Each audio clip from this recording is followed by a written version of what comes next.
신앙생활은 끝까지 잘해야 합니다. 신앙생활은 마라톤과 같아요. 마라톤 경기를 하는 사람들은 어떻습니까? 처음에 잘 달렸어도 중도에 포기하면 탈락입니다. 처음에 열심히 달려서 끝까지 어려움을 견디고 완주하는 그 사람, 결국 승리자죠. 처음에 열심히 달리면서 어려운 많은 장애물들이 있었지만은 잘 견디면서 그 장애물을 넘어서 그리고 막판에 더 힘을 내서 완주할 뿐 아니라 상까지 받는 사람도 있습니다. 우리 성도님들의 신앙생활은 이렇게 끝까지 완주할 뿐 아니라 하나님께 상급 받으시기를 예수 이름으로 축원합니다. 그 신앙생활을 하다 보면 꼭 이렇게 마라톤처럼 참 탈진하기 쉬워지는 그런 때가 있어요. 이 신앙생활에 탈진이 오면은 이 영적인 침체를 겪게 되는데, 영적인 침체는 결국 신앙생활을 실패할 수밖에 없습니다. 이 탈진을 극복해야 돼요. 이 신앙생활에는 항상 많은 고비가 있거든요. 그 신앙생활의 고비를 넘어서야 됩니다. 지난 토요일 새벽에 이 신앙생활의 고비를 잘 넘기자 하는 말씀을 증거했습니다. 신앙생활에는 어떤 고비가 있냐면, 첫째, 말씀 순종의 고비가 있습니다. 둘째는 자존심의 고비가 있어요. 또 교만하게 되는 고비가 있습니다. 또 정욕의 고비, 그리고 헌금 시험의 고비를 만납니다. 또 불평불만의 고비가 있고요. 그리고 환난의 고비를 겪게 되는데, 이런 고비가 있을 때마다 이 고비를 넘어서야 돼요. 이 고비를 넘기면 우리의 신앙은 더 성숙해지고 더 견고한 믿음으로 승리하는 신앙생활이 될 수 있는 것입니다. 자, 그러면 내가 신앙생활하면서 내가 탈진된 걸 알아야 될 거 아니에요. 사람이 몸이 아프면 증상이 나타나는 것처럼 이 영적 생활에 있어서 이 영적으로 진단을 받아보면 이 탈진이 됐는지 영적인 침체가 됐는지 반드시 증상이 나타납니다. 오늘 이 말씀을 한번 잘 들어보시고, 나는 정말 영적인 탈진이 왔나? 영적인 침체를 겪고 있나? 한번 살펴보세요. 첫째는 바로 기도가 막힙니다. 기도를 제일 중요하게 생각했던 사람이고 정말 기도를 열심히 했던 사람이 어느 날부터 기도를 하지 못하는 거예요. 기도의 시간도 점점 줄어들고 기도가 막혀 있어요. 두 번째는 기쁨이 사라집니다. 얼마나 기쁨 충만했던 사람인데 그렇게 감격하면서 신앙생활을 했는데 어느 날부터 이 기쁨이 사라지는 것입니다. 세 번째는 늘 피곤함을 느낍니다. 아무리 봉사를 하고 열심히 일을 해도 피곤한 줄 몰랐어요. 그런데 어느 날부터 자꾸 피곤해지는 것입니다. 네 번째는 부정적인 말이 쏟아집니다. 늘 긍정적이고 늘 감사했던 사람이거든요. 근데 어느 날부터 자꾸 부정적인 말이 입에서 나오기 시작합니다. 다섯 번째는 관계가 깨어집니다. 참 좋은 관계를 만들고 사람들과 참 아름다운 관계로 참 좋은 그런 피스메이커의 역할을 하던 사람이 어느 날부터 자꾸 관계가 불편해지기 시작해요. 여섯 번째는 사명을 잃어버리게 됩니다. 내게 주신 직분이 너무나 귀해서 정말 충성했던 사람인, 얼마나 열심히 그 주신 직분을 감당하려고 애를 썼던 그 아름답게 신앙생활했던 사람이 어느 순간에 모든 직분을 내려놓습니다. 그 직분이 너무 부담스러워요. 너무 힘들어져요. 이것은 다 탈진의 증상들입니다. 그러니까 이런 탈진이 왔을 때 그냥 내버려 두면 결국 중병 환자가 되는 거지. 영적으로는 중병에 빠지게 되어지면 무서운 영적 침체기를 겪게 되고, 시험에 빠지면 결국 그 신앙이 회복되기까지는 참 오래 걸리는 것입니다. 이번 성회를 통해서 만일 내가 영적 침체기에 있다, 내가 지금 영적으로 탈진한 상황이다, 그렇다면 바로 오늘이 그 탈진을 극복하고 영적 침체에서 벗어나서 내 신앙이 다시 한번 뜨겁게 타오를 수 있는 영적인 회복이 있기를 예수 이름으로 축원합니다. 축원합니다. 여러분, 성경에 보면은 하나님 앞에 위대하게 쓰임받았던 사람들, 능력을 받고 하나님 앞에 크게 쓰임받았던 사람들도 다 이 탈진의 그런 위기를 겪었습니다. 열왕기상 19장에 보면은 바로 엘리야예요. 엘리야가 얼마나 크게 쓰임받았습니까? 얼마나 큰 능력을 받은 종입니까?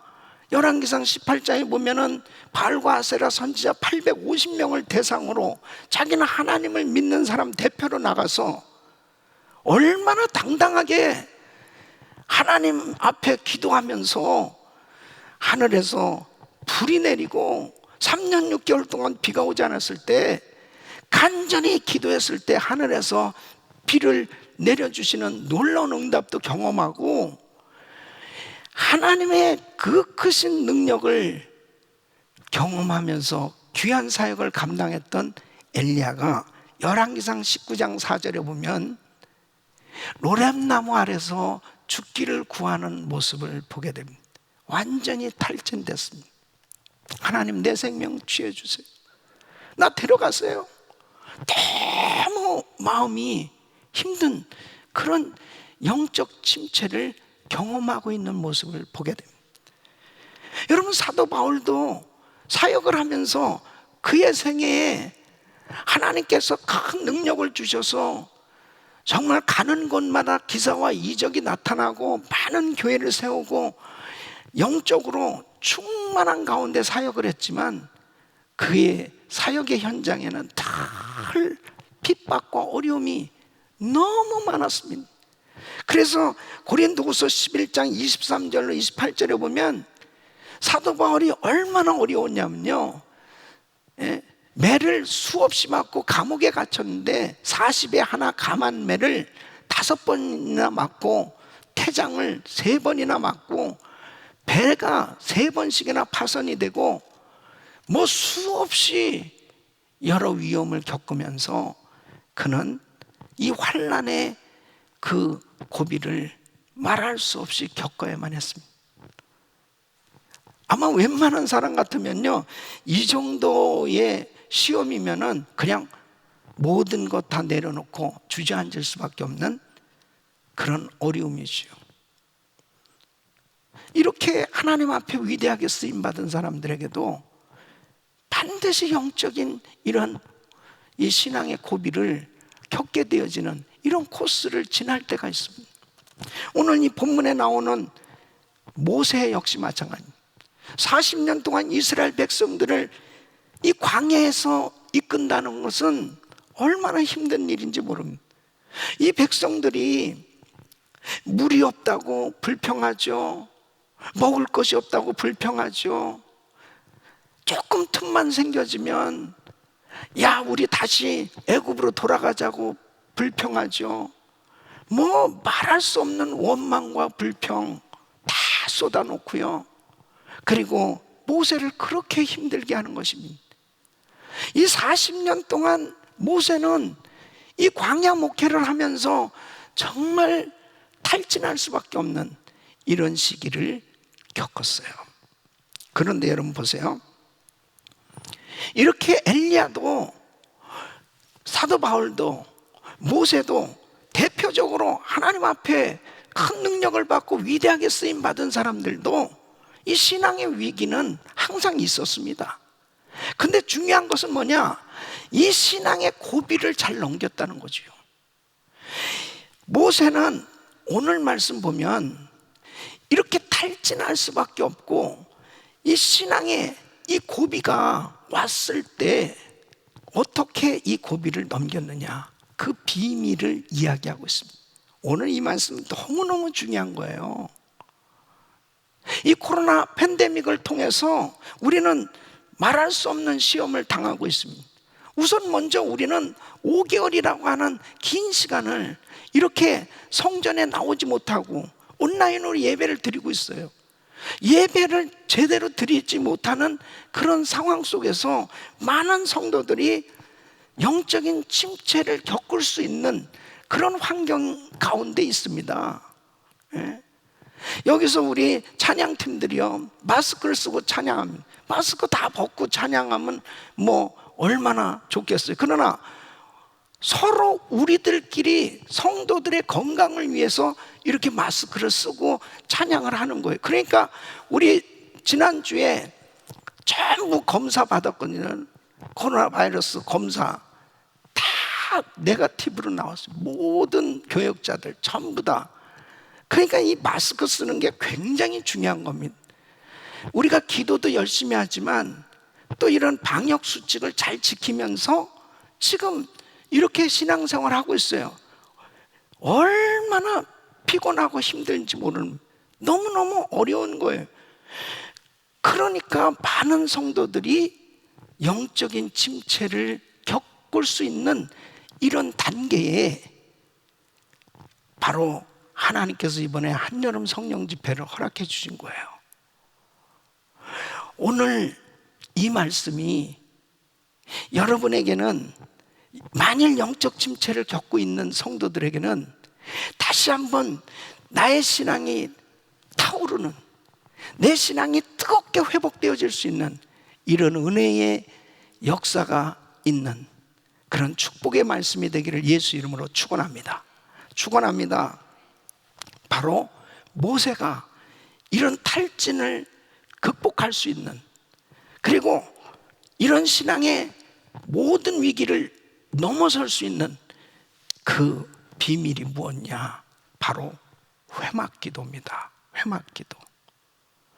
여러분, 이스라엘 백성들은 이제 이 진 중앙에 뭐를 세웠냐면은 성막을 세웁니다. 그래서 모든 사람들이 사는 각 지파 중앙에 성막을 세우고 백성들이 그 성막에 나와서 하나님 앞에 예배를 드리는 거예요. 그러면 이 회막은 뭐냐? 회막은 스스로 하나님을 만나기 위해서 자신이 만든 텐트입니다. 이것을 가지고 진 바깥에 나가서 그 텐트를 치고 그곳에서 기도를 하는 거예요. 그래서 이 회막은 바로 오늘 본문 9절에 보면 이렇게 말씀하고 있어요. 모세가 회막에 들어갈 때에 구름 기둥이 내려 회막문에 서며 여호와께서 모세와 말씀하시니, 그러니까 구름 기둥이 내렸다. 회막에서 하나님의 임재를 경험하는 겁니다. 모세는 이렇게 어려운 시기, 힘든 그런 탈진할 수밖에 없는 이런 상황을 극복할 수 있었던 것은 회막 기도를 통해서 하나님과 깊은 친밀한 교제를 갖게 된 거예요. 그 하나님과의 교제를 통해서 하나님께서 말씀해 주시고 위로해 주시고 치료해 주시고 힘을 주시고 격려해 주시는 이런 은혜를 통해서 회복되어지는 시간을 가진 겁니다. 우리 사랑하는 성도 여러분, 우리에게는 회막 기도가 필요합니다. 여러분에게는 회막이 있습니까? 우리에게 꼭 필요한 것은 회막이에요. 하나님과 나 사이에 친밀하게 교제할 수 있는 이 시간이 꼭 필요하다니까요. 이런 장소가 꼭 필요한 겁니다. 그래서 우리 예수님께서 마태복음 6장 6절에 보면 이렇게 말씀을 하십니다. 너는 기도할 때 내 골방에 들어가 문을 닫고 은밀한 중에 계신 내 아버지께 기도하라. 은밀한 중에 보시는 내 아버지께서 갚으시리라 그랬습니다. 이 회막 기도는 골방 기도를 의미합니다. 이 회막의 영성은 골방의 영성입니다. 그러니까 바로 하나님과 은밀하게 대화할 수 있는 시간을 만들려는 겁니다. 여러분, 지금 이 코로나 팬데믹을 통해서 우리에게 무서운 시험이 닥쳐왔어요. 그 어려운 시험이 뭐냐면 영적인 침체죠. 이 영적인 침체를 극복하고 영적인 위기를 극복할 수 있는 것은 주님과 친밀한 교제하는 시간을 갖는 겁니다. 바로 우리에게 필요한 것은 회막이에요. 그래서 오늘 이 말씀을 통해서 탈진을 극복하고, 그리고 정말 우리 신앙의 많은 고비들을 이기고 승리할 바로 우리 귀한 성도님 되시기를 예수 이름으로 축원합니다. 자, 그러면 누가 회막 기도를 할 수 있냐는 거죠. 어떻게 회막 기도를 할 수 있냐는 거죠. 모세가 회막 기도를 할 수 있었던 것은 무엇일까요? 오늘 이 말씀은 너무너무 중요한 것입니다. 회막 기도를 해야, 정말 우리 신앙생활에 회막이 있어야 바로 모든 탈진을 회복하고 승리할 수 있는데, 여러분 보십시오. 엘리야도 이렇게 탈진하는데 하나님께로부터 큰 능력을 받은 사도 바울도 탈진할 수밖에 없는데, 모세도 탈진할 수밖에 없는데, 우리같이 연약한 사람들이야 오죽하겠냐고요. 근데 중요한 것은 바로 탈진되면 안 된다는 거죠. 신앙이 침체하면 안 되는 거예요. 환경 탓하면서 이러기 때문에 나 시험 들고, 이러기 때문에 영적인 침체를 받고 영적인 침체를 경험하고, 내가 이러기 때문에 신앙생활을 못한다, 그렇게 말할 수가 없다니까요. 바로 모세를 회복시켜 주신 하나님은 저와 우리 성도님들도 회복시켜 주신 줄로 믿습니다. 회막 기도를 하라는 거예요. 여러분에게 회막이 있습니다. 이 회막 기도는 누가 할 수 있느냐? 첫째는 바로 여호와를 앙망하는 사람입니다. 자, 오늘 7절 말씀 보면 이렇습니다. 모세가 항상 장막을 취하여 진 밖에 쳐서 진과 멀리 떠나게 하고 회막이라 이름하니, 여호와를 앙모하는 자는 다 진 바깥 회막으로 나아갑니다. 여호와를 앙모하는 자는 다 진 바깥 회막으로 나간다고 그랬습니다. 이 앙모한다는 것은요, 바로 사모하다, 갈망하다, 찾는다, 그런 뜻입니다. 그러니까 사모하여 갈망하며 찾는 거예요. 이게 앙모하는 겁니다. 그러면 사모하면서 누구를 찾는 거예요? 하나님을 찾는 거죠. 그렇게 사모하면서 갈망하면서 하나님을 찾는 사람, 그 사람을 하나님이 만나 주시는 겁니다. 그러니까 모세는 얼마나 하나님 만나기를 사모했는지 모릅니다. 11절 말씀 보면 그 사람이 그 친구와 이야기함 같이 여호와께서는 모세와 대면하여 말씀하시며 그랬습니다. 모세는 하나님과 친구같이 이야기했답니다. 여러분, 보통 우리가 친구들은 같이 대화하면 어떻습니까? 이런저런 속에 있는 얘기 다 하지 않습니까? 가까운 친구일수록 정말 은밀한 모든 얘기를 다 나눌 수 있잖아요. 모세는 하나님 앞에 다 마음에 있는 속 얘기를 다 쏟아놓는 거예요.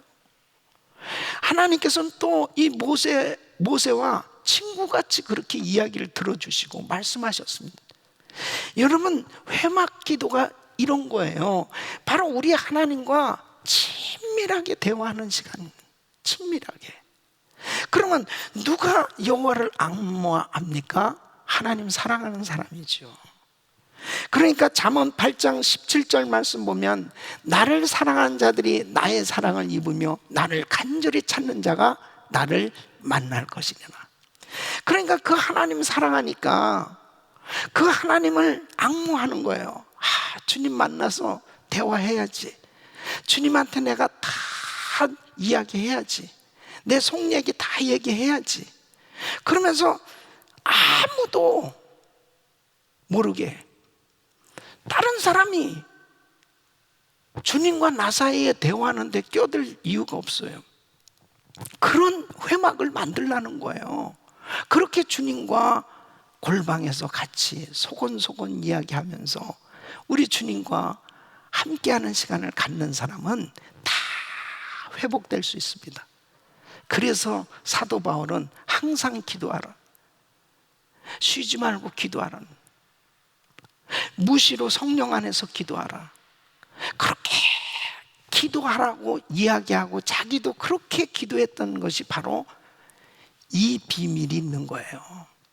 예수님께서도 습관을 쫓아서 다 감람산에 올라가셨고 그곳에서 새벽 기도를 하신 거예요. 새벽에 한적한 곳을 찾아서 새벽 오히려 미명에 주님 기도하시는 거예요. 또 밤이 맞도록 철야기도 하시고 땀방울이 핏방울 될까지 그렇게 목숨을 걸고 그렇게 부르짖고 기도하시기도 하고 금식 기도도 하시기도 하시고 하나님 아버지와 그렇게 친밀한 시간을 가지셨어요. 그래서 우리 주님께서는 꼭 기도할 때 골방에 들어가서 은밀한 중에 계신 아버지한테 기도하라고 말씀하신 이런 회막 기도가 꼭 필요해요. 주님과 교제하는 이 시간을 꼭 가지셔야 됩니다. 저는 제가 주님을 만나고 난 다음에 은혜 받고요, 제가 가장 많이 가서 기도한 곳이 은혜 기도원 산꼭대기입니다. 그 십자가 밑에 앉으면요 얼마나 행복한지 몰라요. 거기서 어떤 때는 1시간 이상 그냥 찬양만 할 때도 있었습니다. 어떤 때는 주님 사랑해요, 주님 사랑해요, 그냥 주님 사랑한다고 1시간 동안 그냥 계속 그렇게 중얼중얼 주님 사랑해요, 주님 감사해요, 다른 얘기 하나도 없이 그렇게 하나님 앞에 사랑을 고백할, 어떤 때는 꼬박 세우고 찬 이슬을 맞으면서 그 십자가 밑에 쭈그려 앉은, 와, 그 행복은요 상상할 수 없는 행복입니다. 너무너무 행복한 거예요. 저에게는 주님과 그렇게 친밀한 교제를 갖는 이런 시간들이 너무 유익하게, 지금 이 시간까지도 목회를 하면서도 항상 주님과 친밀한 교제하는 이 시간 얼마나 행복한지요. 이 시간을 빼앗기면 안 되는 거예요. 이 시간 때문에 모든 것이 다 회복된다니까요.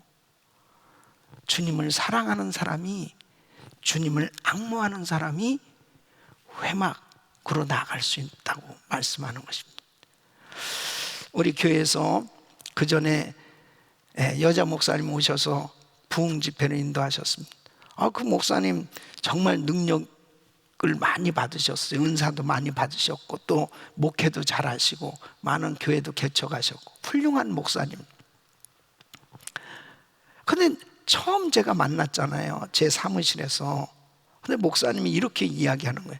목사님, 저는요 이렇게 큰 교회에 강사로 오잖아요.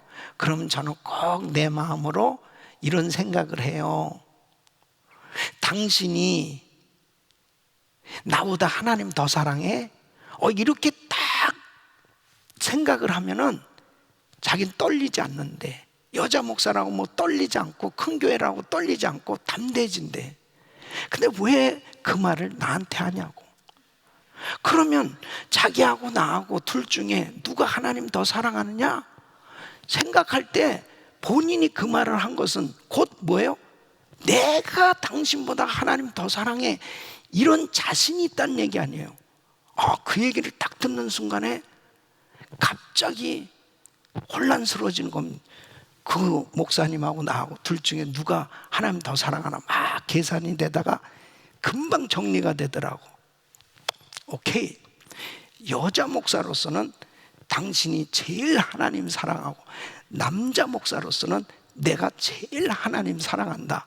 아주 정리가 되더라고. 우스운 얘기지만은 진짜 큰 교훈을 얻었어요. 난 그런 말 처음 들어봤거든.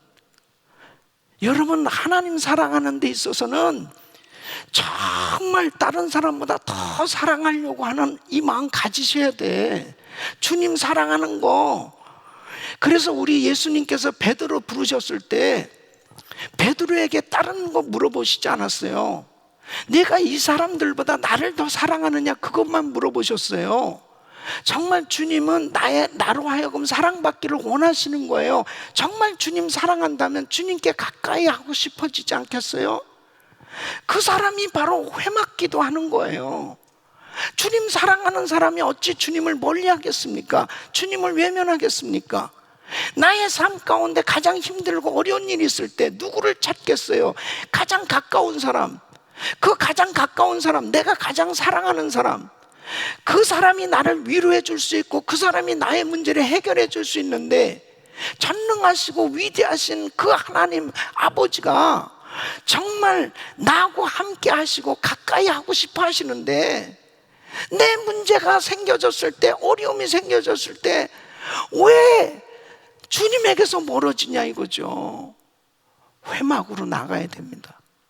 바로 회막을 만들어야 되는 거예요. 주님과 친밀한 교제의 시간을 갖는 거예요. 여호와를 앙모하는 자는 다 회막으로 나갔다. 우리 사랑하는 성도들, 이번 집회를 통해서 우리 성도들이 다시 한번 첫사랑 회복하시고 정말 주님과 친밀한 교제를 나눌 수 있는, 그러므로 하나님께서 부으시는 그 은혜로 다 회복되어질 수 있기를 예수 이름으로 축원합니다. 주님과 교제하는 그 시간, 바로 엘리야의 등을 어루만져 주시면서, 엘리야야, 너 가는 길에 기진할 가노라, 일어나야지.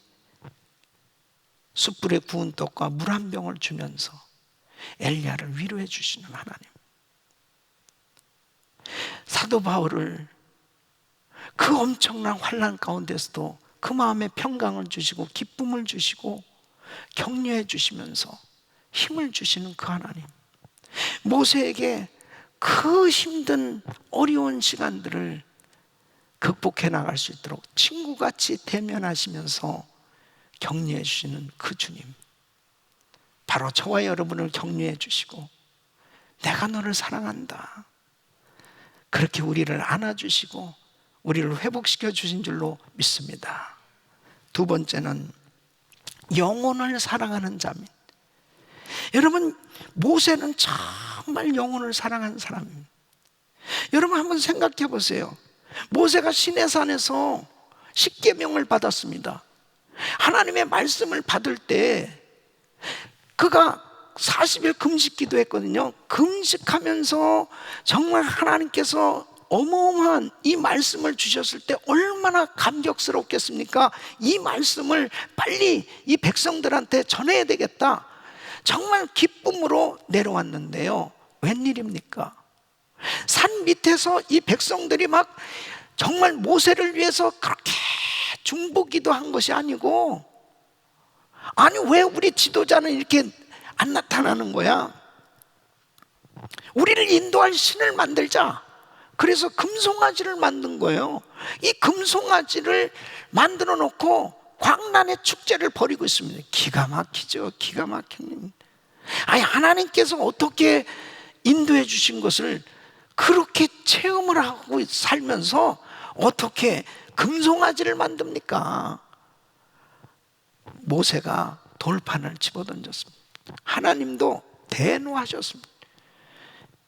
하나님께서 모세에게 이렇게 말씀하십니다. 야, 이 백성들 다 진멸시키고 너를 통해서 새 민족 만들어줄게. 그리고 하나님의 진노가 임해서 막 죽기, 1000명, 2000명, 3000명 죽기 시작하는, 그때 하나님 앞에 출애굽기 32장 32절 보면 생명을 걸고 기도를 합니다.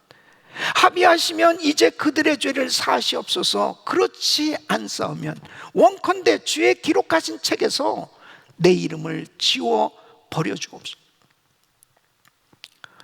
하나님, 이 백성들 용서해 주셔야 됩니다. 이 용서 안 해주시면 그냥 제 이름 생명책에서 지워주세요. 생명을 맞바꾸는 기도라면, 모세가 화는 났지만은 정말 민족을 사랑하는, 이 영혼을 사랑하는 마음이 있기 때문에 모세는 이 백성들을 위해서 늘 기도했던 겁니다. 그래서 이 중보 기도를 한다는 것은 사랑이에요. 영혼을 사랑하는 사람이 결국 회막을 찾게 되고 주님 앞에 은밀하게 기도를 하게 되는 것입니다.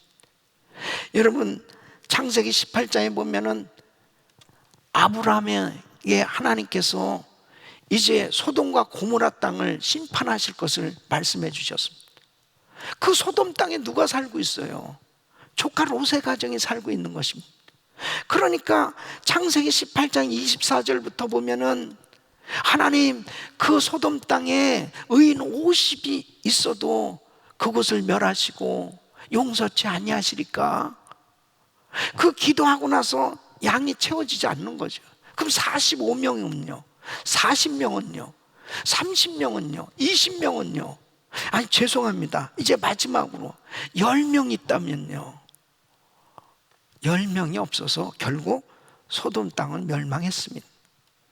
그런데요, 창세기 19장 29절에 보면 하나님이 들의 성들을 멸하실 때, 곧 롯에 거하는 성을 엎으실 때 아브라함을 생각하사 롯을 그 엎으시는 중에서 내어 보내셨더라. 아브라함을 생각하사.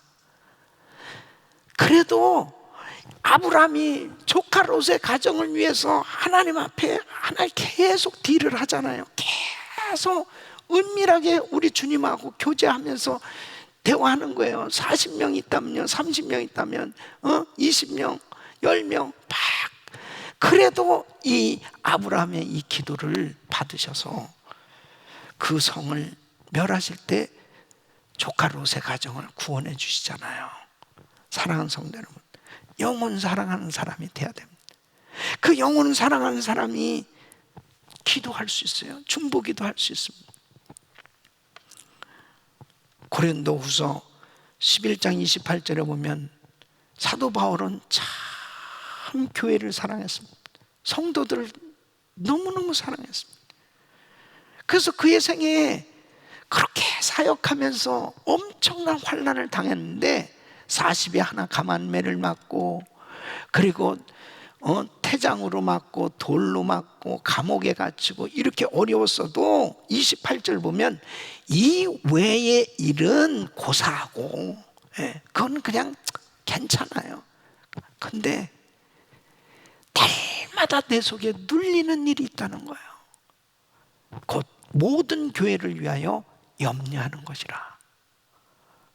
교회들이 잘 돼야 될 텐데, 복음을 전해서 개척해서 세워진 교회들, 그 복음을 전해서 예수 믿고 신앙생활하는 그 성도들이 신앙생활 잘해야 될 텐데 자꾸 거짓 가르침, 거짓 교사들, 그리고 이단 사설이 계속 교회들을 공격하고, 그리고 교회들이 막 핍받고 어려운 가운데 막 흔들리는 그런 교회들을 생각하면서 막 이 마음이 눌려서 기도하지 않을 수 없는 거예요. 그 성도들을 위해서, 교회를 위해서 다 눈물 뿌려 기도하는 것입니다. 영혼을 사랑하는 사람이 회막 기도를 하는 겁니다. 하나님과 깊은 기도를 하게 된 것입니다. 저는 제가 목회하면서 제 목회 철학을 생명을 주고 생명을 얻는 것이다로 정하게 되었습니다. 그것은 예수님께서 자신을 내어주심으로 생명을 주신 거거든요. 우리가 구원받고 영원한 생명을 얻게 된 것은 그냥 된 거 아니죠. 그 귀하신 주님께서 자신을 내어주심으로, 그 주님의 희생으로, 그 십자가의 희생으로 영원한 생명을 얻었습니다. 저는 그 주님의 십자가를 생각하면서 왜 목사가 됐느냐, 왜 목회를 하느냐, 도대체 목회가 뭐냐, 그랬을 때 확실하게 깨닫게 됐습니다. 정립하게 된 게 뭐냐면, 결국 나의 모든 것을 희생함으로 복음이 전해져서 영혼을 살리고 귀한 생명을 얻게 되어지는 사역을 하는 것, 이것이 목회다. 그러니까 그때부터 정말 저는 주님의 부름을 받고 사역을 하면서 지금 이 시간까지 뭐 성도들을 생각하면서, 교회를 생각하면서 그 성도들을 붙들고 기도해주고 복음을 전하고 주의 사역을 하면서 내 육신적으로 힘든 이런 부분들은 그냥 당연하게 내 자신을 드림으로 인해서 한 영혼이라도 구원받을 수 있다면, 한 영혼이라도 회복될 수 있다면 그게 목회니까. 그래야만 생명을 살리는 그 열매가 맺어진다고 하는 것을 저는 분명히 확신하며 사역하고 있는. 우리 교회가 성전 건축을 하고 2011년도에 정말 이 금융위기 가운데 참 교회가 재정적으로 참 힘든 그런 시기를 겪었어요. 우리 교회는 선교하는 교회니까 58개국에 344명의 선교사님들이 나가서 사역을 하고 있습니다. 그러니까 본교회가 든든하게 잘 세워지지 않으면 안 돼요. 우리 선교사님들에게 계속해서 15군데의 신학교, 그리고 많은 선교사님들이 사역을 할 수 있도록 본교에서 모든 지원이 되어지지 않으면 안 되거든요. 지금도 마찬가지죠. 5개월 동안 교회가 폐쇄되어진 이런 가운데서도 똑같이 전 세계에 나가 사역하고 있는 우리 선교사님들에게 똑같이 선교비가 나가야 되고 사역을 감당할 수 있도록 우리가 서포트 해주지 않으면 안 돼요. 그러니까 본교회가 든든하게 세워져야 되는 거죠. 다른 것보다도 재정적으로 어려울 때 주여 우리 선교사님들에게 정말 선교비가 중단되지 아니하고 계속해서 이 사역이 힘껏 증거돼야 되는데 세계 선교를 감당하기 위해서 하나님 우리 선교사님들 붙들어 주시고 사역이 이루어지게 해주시고, 그러니까 교회를 위해서, 하나님의 사역을 위해서 마음이 짓눌려지는 그런 근심이 있을 때 어디를 찾아요? 회막을 찾는 거죠. 그러니까 하나님과 은밀한 시간을 갖는 겁니다. 그 주님 앞에. 왜? 이 모든 것들을 해결해 주실 분은 주님입니다. 그 가운데 하나님께서 100일 기도에 대한 그런 감동을 주신 거예요. 100일 부흥회를 하라. 그래서 2011년 3월 21일부터 6월 28일까지 100일 기도회를 하는 겁니다. 매일 밤마다 이제 성도님들의 기도 제목을 올리고, 그리고 응답받은 것은 또 다른 종이로 올리고, 그러면서 기도를 하는데 첫날부터 우리 성도들이 은혜 받아야 되니까 이제 안식 기도를 하기 시작했습니다. 3일 정도 지나니까요 허리가 끊어지는 것 같이 아파가지고 야 이제는 그냥 금요일만 안식 기도 해줘야 되겠다. 근데 그렇게 작정하고 이렇게 딱 단에 섰어요. 근데 말씀 전하고 막 기도하다 보면 나도 모르게 벌써 안수하고 있는 거예요. 막 성령 충만해가지고 막 성도들을 막 붙들고 기도하고 있는 거예요. 99일째 됐습니다. 99일 동안 딱 끝나고 나서 이 강단에 딱 무릎을 꿇었는데요, 이제 수건으로 땀을 닦고 딱 무릎을 꿇었는데 너무나 주님께서 생생한 음성으로 사랑한 종아, 네가 나의 양떼들을 사랑한 줄 알았다. 앞으로 내 기도를 응답해 줄 것이며 내 건강을 책임져 주리라. 와, 그 음성을 듣는데요 그냥 피곤이 싹 풀어진 거예요. 피곤이. 이 성전 안에 우리 성도들이 아마 다 같이 예배를 드렸으면 아멘 하고 막 박수치고 난리 났을 텐데 지금 도대체 뭐 반응이 어떤지 난 잘 모르겠어. 그런 일이 있었어? 뭐 그러면 너무나 은혜였습니다. 하나님께서요 다 열어주셨어요. 재정적인 문제 다 해결해 주셨어요. 교회를 엄청나게 은혜 베풀어 주시고 우리 성도들 축복해 주셨어요. 우리 하나님께 영광, 할렐루야. 잊을 수가 없습니다. 잊을 수가 없어요. 잊을 수가 없어. 요즘은 이렇게 부흥회를 하면서 안식기도를 한 번도 안 해보고 부흥회 해본 역사가 없어요. 네? 그런데요 허리는 안 아파. 근데 문제는 목이 갔네. 목이 갔어. 100일 기도에 1000번째 지금 새벽 기도에 계속 이렇게 목을 쓰다 보니까 목이 갔습니다. 이것도 주님이 또 싹 만져주실 줄 믿습니다. 할렐루야. 감사합니다. 여러분 이게 사랑이에요. 다른 거 없습니다. 우리 성도님들이 잘 되면 되네. 우리 성도님들이 신앙의 침체에 있으면 안 되거든요.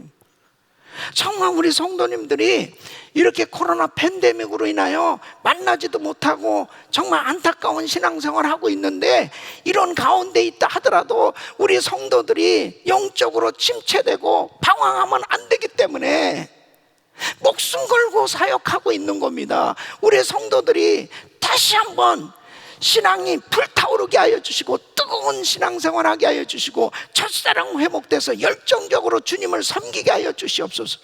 성도들 사랑하는 마음 때문에 안타까운 마음으로 몸부림치면서 기도하는 거죠.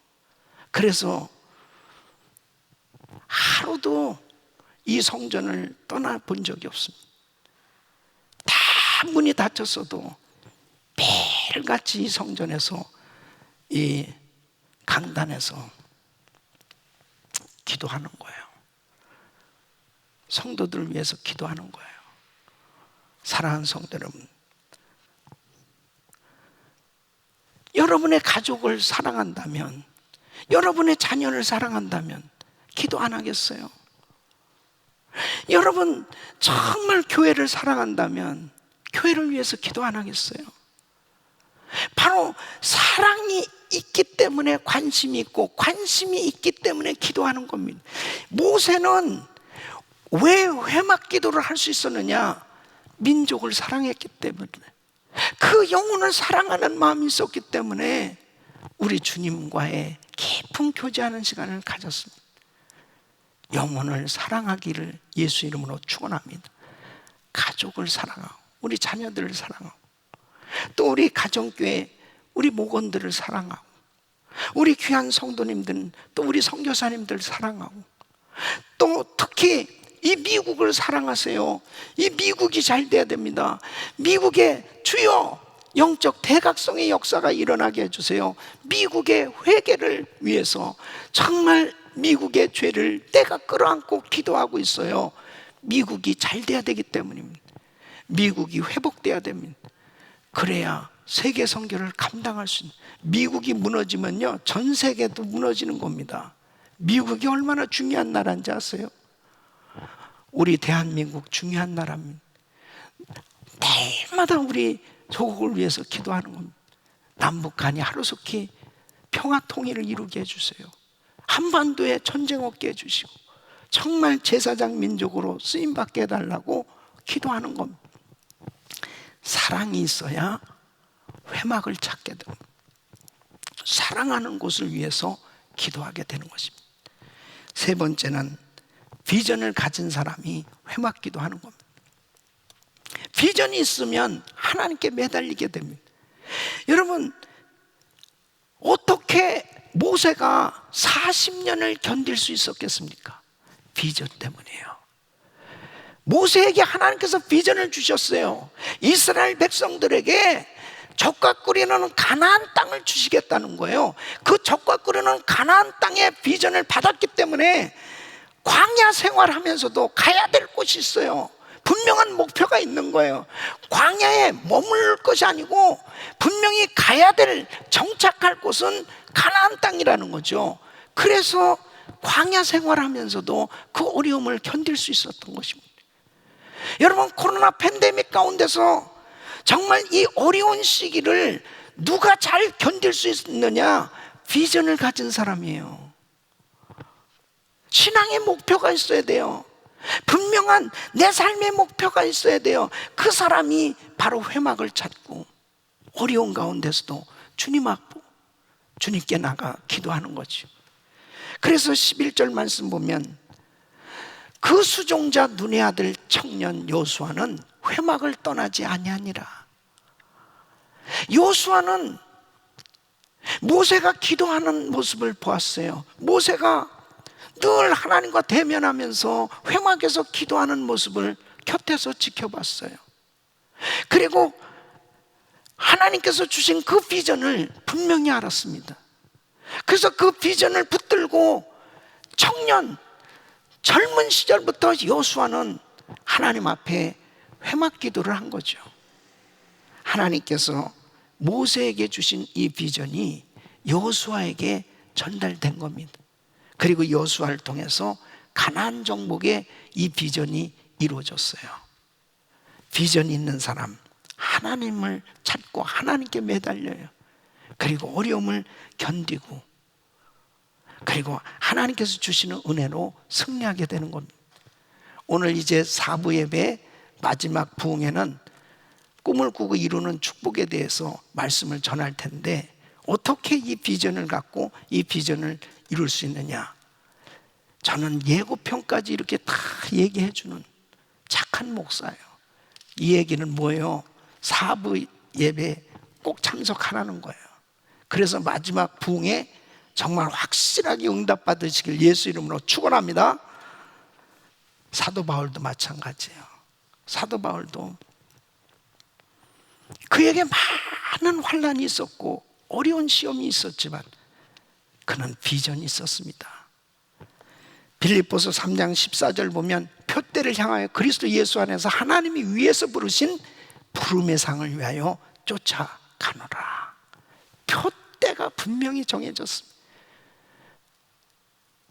하나님께서 나에게 이 귀한 복음을 전함으로 이방인들에게 복음을 전하고 세계 선교를 감당하라고 하나님이 주신 이 분명한 비전, 이 세계 선교의 분명한 비전, 이 표대가 있었기 때문에 그는 끝까지 달려갈 수 있었습니다. 그리고 회막 기도를 할 수 있었던 거예요. 디모데후서 4장 7절로 8절에 그는 이렇게 승리를 선포합니다. 내가 선한 싸움을 싸우고 나의 달려갈 길을 마치고 믿음을 지켰으니 이제 후로는 나를 위하여 의의 면류관이 예비되었으므로 주 곧 의로우신 재판장이 그날에 내게 주실 것이니 내게만 아니라 주의 나타나심을 사모하는 모든 자에게니라. 의의 면류관이 나에게 주어질 것이다.